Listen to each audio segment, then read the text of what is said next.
News 360 conference October 9, 10, 11, 12 జరుగుతుంది. ఇది కేవలం రోమా పత్రిక గురించి మనము స్టడీ చేస్తాము.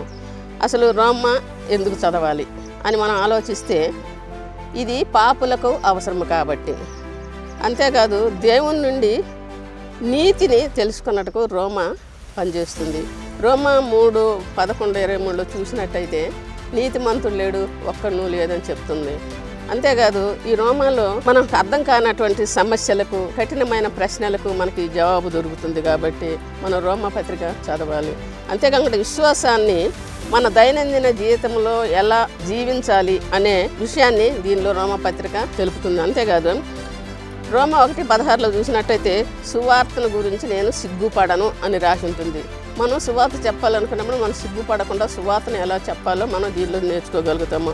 అంతేకాకుండా క్రీస్తును ఎరుగని వారికి, అంతేగాని సువార్తను ఎలా చెప్పాలి అని తెలుసుకోవడానికి ఈ రోమా మనకి ఎంతో సహాయపడుతుంది. అందుకే రోమాను చదవాలి, ధ్యానించాలి, అధ్యయనం చేయాలి, ఆస్వాదించాలి. ఇవన్నీ జరగాలి అంటే మనం కాన్ఫరెన్స్కి వెళ్ళాలి. ఈ కాన్ఫరెన్స్లో మనకి రోమాన్ గురించి అధ్యయనం చేస్తాము. అందుకంటే స్టెప్ టు స్టెప్ అంటే అధ్యాయం ప్రకారం అధ్యాయం గురించి మనం స్టడీ చేస్తాము. కాబట్టి మనము ఈ రోమాని మంచిగా చదవటానికి అవకాశం దొరుకుతుంది. ఒకరికొకరు డిస్కషన్ చేసుకుంటాం. అందులో అందరం కలిసి ఒక బెంచెస్గా ఏర్పడి ఒక 10 మంది 20 మంది అలా కలిసి ఒకరికొకరు డిస్కషన్ చేసుకొని మన సమస్యలను, మన ప్రశ్నలన్నిటికీ అన్ని జవాబులు రోమాలో దొరుకుతుంది. కాబట్టి తప్పకుండా ఈ కాన్ఫరెన్స్కి అటెండ్ అవ్వాలని మిమ్మల్ని అందరినీ కోరుకుంటున్నాను.